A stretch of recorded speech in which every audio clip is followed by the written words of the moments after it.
नमस्कार दोस्तों, 21 जुलाई 2025 रात के 9:30 बजे भारत के उपराष्ट्रपति जगदीप धनखड़ इस्तीफा दे देते हैं।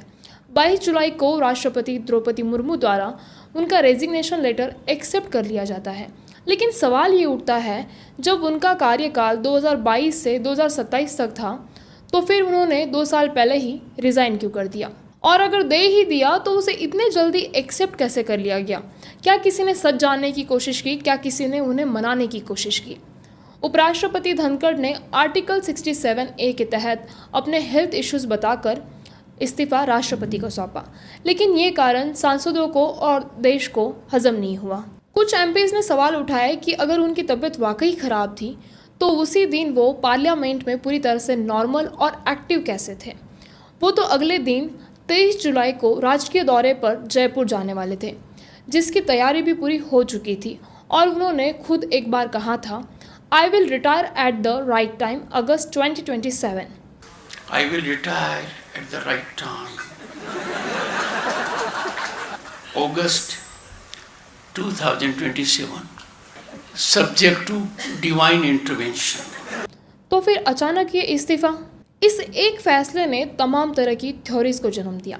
टीएमसी सांसद कल्याण बनर्जी ने कहा, उपराष्ट्रपति धनखड़ को एनडीए गवर्नमेंट के प्रेशर में इस्तीफा देना पड़ा। कांग्रेस एमपी ने कहा, सोमवार तक तो सुबह जगदीप धनखड़ का मूड अच्छा था, फिर अचानक इस्तीफा, ये मानसिक दबाव लगता है। शिवसेना के सांसद अरविंद सावंत ने कहा, स्वास्थ्य समस्या गंभीर नहीं दिख रही थी, शायद कोई और कारण हो और सरकार की चुप्पी कुछ गड़बड़ का इशारा देती है। इट्स शॉकिंग, वो सुबह तो राज्यसभा में थे, चेयर पर बैठे थे, जिस ढंग से वो बहाल करते रहे, मुझे नहीं लगता उनकी स्वास्थ्य का हो सकता है, उम्र में तो थोड़ा थोड़ा होता ही है, लेकिन उसके लिए इस्तीफा देने की नौबत आए, इतना तो स्वास्थ्य बिगड़ा नहीं था। किसी ने बिगड़ाया है उनका स्वास्थ्य, जबकि इस्तीफा दे दे। अब बात करते हैं उनके स्वास्थ्य की। हाँ, मार्च 2025 में उपराष्ट्रपति धनखड़ दिल की बीमारी के कारण एम्स में भर्ती हुए थे। पीएम मोदी, जेपी नड्डा और ओम बिरला जैसे बड़े नेता उनसे मिलने पहुंचे थे। पीएम मोदी ने ट्विटर पर उनके जल्द स्वस्थ होने की कामना भी की थी। लेकिन अब जरा फर्क देखिए, जब जगदीप धनखड़ एम्स में भर्ती थे तो प्रधानमंत्री नरेंद्र मोदी, जेपी नड्डा, ओम बिरला जैसे नेता एम्स पहुंचते हैं, हालात पूछते हैं, तस्वीरें ट्वीट होती है, तब सबको उपराष्ट्रपति की चिंता थी। लेकिन जब वही उपराष्ट्रपति अचानक इस्तीफा दे देते हैं तो वो तमाम चेहरे कहाँ गायब हो जाते हैं। ना कोई स्टेटमेंट आता है, ना कोई सार्वजनिक स्पष्टीकरण, ना कोई ये कहता है कि आप मत जाइए, देश को आपकी ज़रूरत है। क्या सारा अपनापन सिर्फ कैमरा के सामने था? क्या ये संवैधानिक पदों पर बैठे लोग भी अब यूज़ करो और भूल जाओ कि नीति के शिकार है? लेकिन इस्तीफे के बाद पीएम मोदी ने 15 घंटे की चुप्पी और फिर एक नॉर्मल सा ट्वीट किया। धनखड़ जी को भारत की सेवा का अवसर मिला, उनके उत्तम स्वास्थ्य की कामना करता हूँ। इतना ठंडा और औपचारिक संदेश। अब थोड़ा पीछे चलते हैं। जगदीप धनखड़ कौन थे? जगदीप धनखड़ 2019 में पश्चिम बंगाल के राज्यपाल बने और ममता सरकार की कानून व्यवस्था, यूनिवर्सिटी नियुक्ति और राजनीतिक हिंसा पर खुले तौर पर सवाल उठाते रहे। ममता बनर्जी ने उन्हें भाजपा प्रवक्ता तक कह दिया था। वो सुप्रीम कोर्ट के कॉलेजियम सिस्टम और जजों की नियुक्ति प्रक्रिया पर भी खुलकर बोलते थे।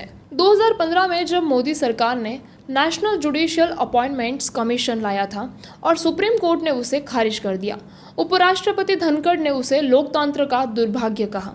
यानी वो एक ऐसे व्यक्ति थे जो संवैधानिक मुद्दे पर खुलकर बोले, भले ही वो सुप्रीम कोर्ट हो या सरकार। एक बार मंच पर ही कृषि मंत्री शिवराज सिंह से पूछा, अगर किसानों से कोई वादा हुआ था तो वो पूरा हुआ या नहीं? कृषि मंत्री जी, एक एक पल आपका भारी है। मेरे आपसे आग्रह है और भारत के संविधान के तहत दूसरे पद पर विराजमान व्यक्ति आपसे अनुरोध कर रहा है कि कृपया करके मुझे बताइए, क्या किसान से वादा किया गया था और वादा किया गया वादा क्यों नहीं निभाया गया और वादा निभाने के लिए हम क्या कर रहे हैं? गत वर्ष भी आंदोलन था, इस वर्ष भी आंदोलन है, काल चक्कर घूम रहा है, हम कुछ कर नहीं रहे हैं। और फिर चेतावनी दी, किसानों की सहनशीलता को मत परखिए, बहुत भारी कीमत चुकानी पड़ेगी। A nation will pay a huge price if we try the patience of the farmer. तो अब सवाल ये बनता है, ऐसे स्वतंत्र सोच वाले उपराष्ट्रपति ने इस्तीफा क्यों दिया? जवाब छुपा है जस्टिस वर्मा के महाअभियोग प्रस्ताव में। क्या हुआ था? 14 मार्च की रात दिल्ली के तिलक मार्ग स्थित सरकारी बंगले में आग लग जाती है। ये बंगला था दिल्ली हाई कोर्ट के जज जस्टिस यशवंत वर्मा का। फायर ब्रिगेड पहुंचती है। जब स्टोर रूम की आग बुझाई जा रही थी तब फायर ऑफिसर मनोज महलावत कहते हैं,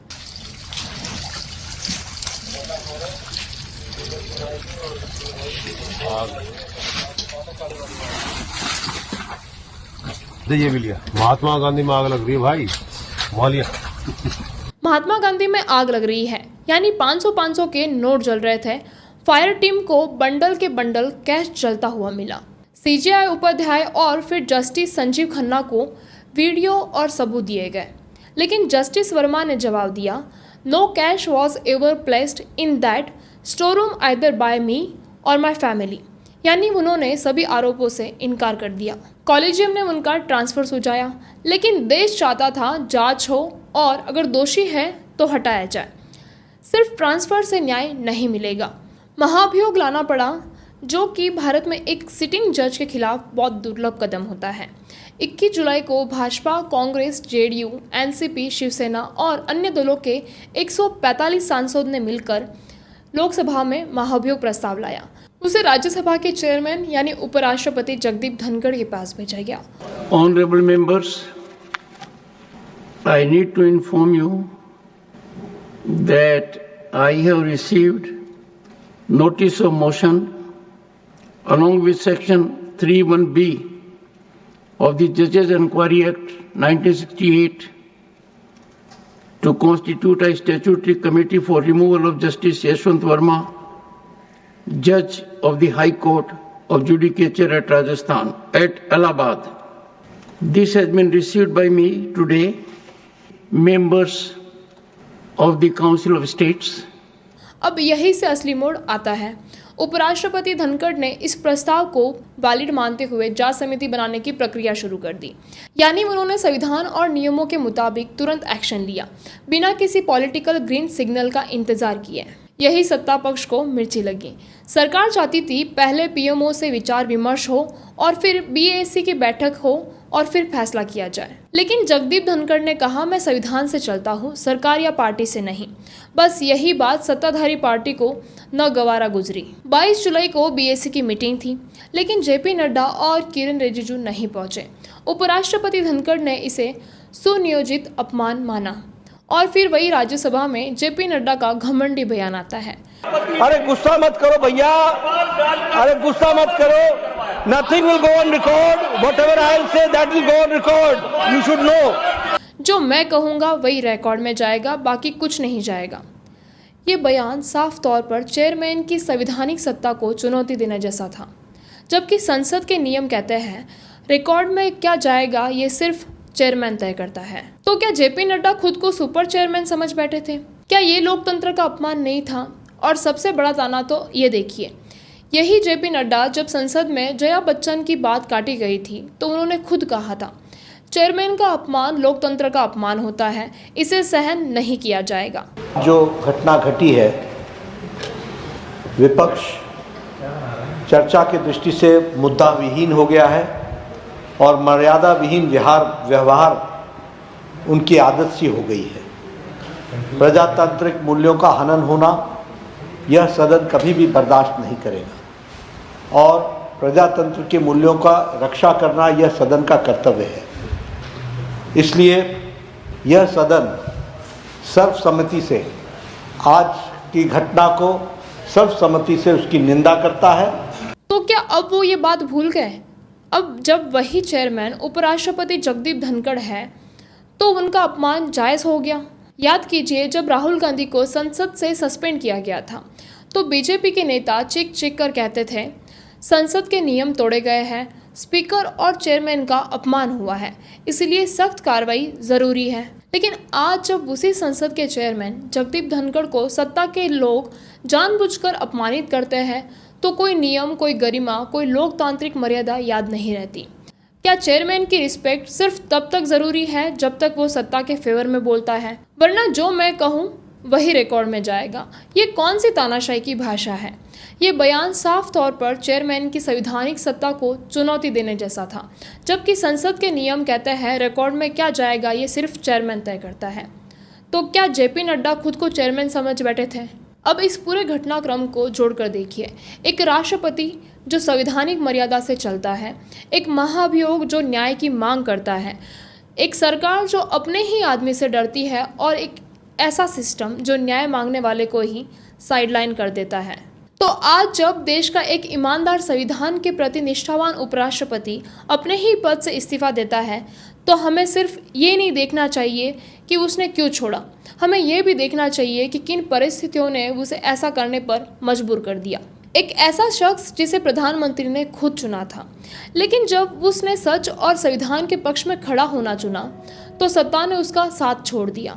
ये घटना सिर्फ एक राजनीतिक ड्रामा नहीं है, ये हमारे लोकतंत्र के खतरनाक दौर की चेतावनी है, जहां जजों की जांच से पहले नेता की मर्जी पूछी जाती है, जहां संसद के रिकॉर्ड पर भी सत्ताधारी पार्टी का एकाधिकार थोपने की कोशिश होती है और जहां संविधान की रक्षा करने वाला इंसान अकेला पड़ जाता है। अब फैसला आपको करना है। क्या आप इस तंत्र के मौन दर्शक बने रहेंगे या फिर आवाज़ उठाएंगे सच के लिए, न्याय के लिए और संविधान के सम्मान के लिए?